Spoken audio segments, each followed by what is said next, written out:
Blake with Rope Pet Science here. I just want to take a second and explain what we did with our canine biomarker study.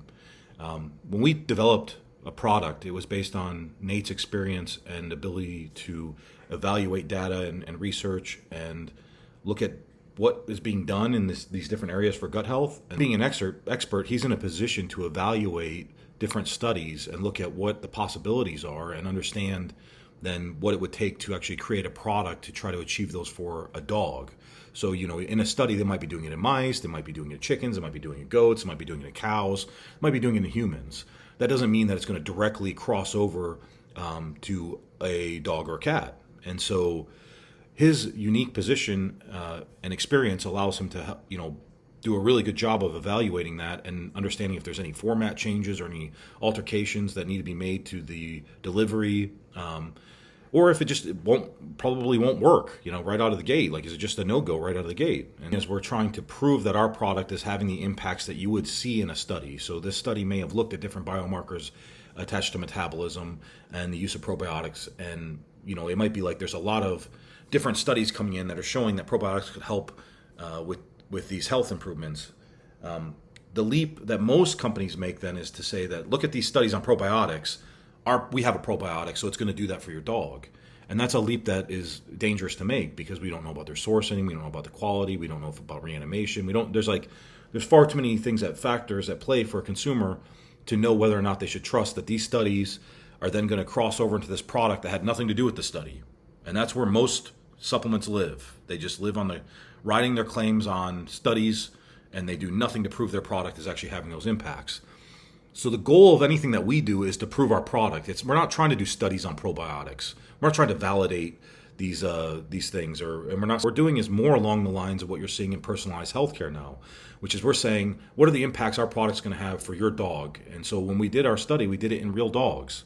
And what we did was we did fasted blood labs day 1, implement the product, take fasted labs at day 15, fasted labs at day 13. So technically what you have is you have a cohort of all basically N1s, right? And then you're putting them together and you're saying, okay, were we able to achieve these impacts that we know are possible from other studies using these type of ingredients? Are we getting those impacts in pets that are eating our actual product? This is far more valuable to the consumer in evaluating whether or not a product is effective. And that's what we're going to be doing. We're trying to prove our product. We're not trying to do research, right? That's not our position.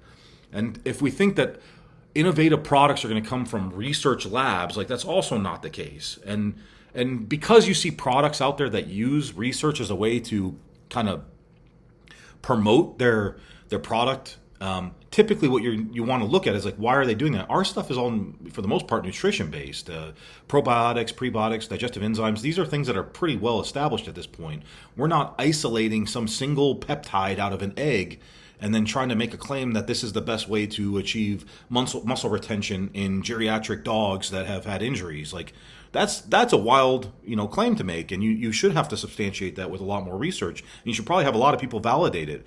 And honestly, what I'd like to see is that actually true? Is it actually better, or did you solve a problem in a new way? Is it better than just feeding a higher protein diet? Is it better than feeding BCAAs? Is it better than feeding essential amino acids? How much better is it? Is it significantly better, or is it actually the same? There's probably more than one way to solve this problem that you've solved with your product. That's not what we're doing. If you threw away all of the stuff that we wanted to show that our product can do on the health side, and you just evaluated our product as a nutritional supplement, which is what it is at the end of the day, dollar for dollar, penny for penny, we're the best option for getting the highest level of nutrition and probiotics and digestive enzymes and everything for your pet. That's it. None of those things seem to be that controversial, that they're good or useful for pets. There's plenty of those products on the market. All we've done is we've created a system that addresses the gut, and we've taken the time to say, when you do this properly, these are the different biomarkers that studies show would be impacted. And then we've taken the time to actually organize third-party people to do this evaluation of whether or not our product was doing this in dogs, and that we did it in 30 days, and we provided that data. And that's more than any other company I've ever seen do, and it's certainly better proof than owner surveys, because you see those type of things like, owner, on a scale of 1 to 10, did this product improve your dog's digestion? And the owner writes down, I'm not sure. Another person says, oh, it definitely helped, or this person says, I definitely think it helped. And at the end of the day, you come back with this big, huge amount of data, and you say, we believe that it may have had a possible improvement for 40% of dogs. And that seems to be fine with a lot of people. I don't know why. I don't know why that's considered okay, but N of ones into a cohort showing that we're actually making improvements for those dogs with no other changes. No, this isn't some weird kennel of beagles off in a laboratory. These are actually people's real dogs in the real world that are feeding whatever they're feeding, just adding our product, and we're showing we're having these impacts in their blood over 30 days.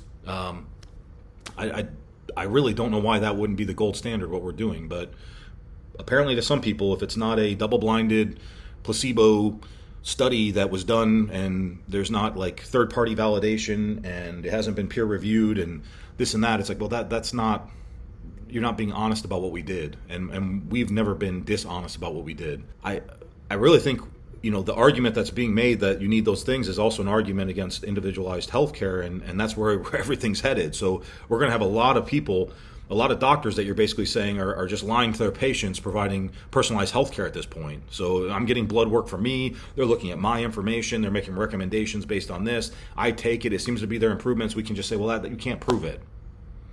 Well, I don't care if you prove it.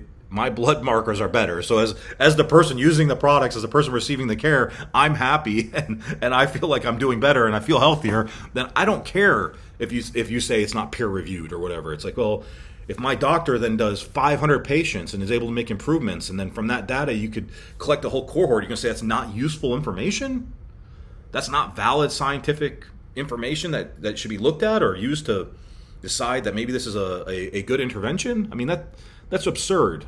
I don't know. I don't know what to think. I think that most people don't want to be honest about their inability to assess stuff. I certainly go into things assuming that I'm ignorant and I don't know anything. And I think that's the problem, is that people, the more you know, the more you realize you don't know anything.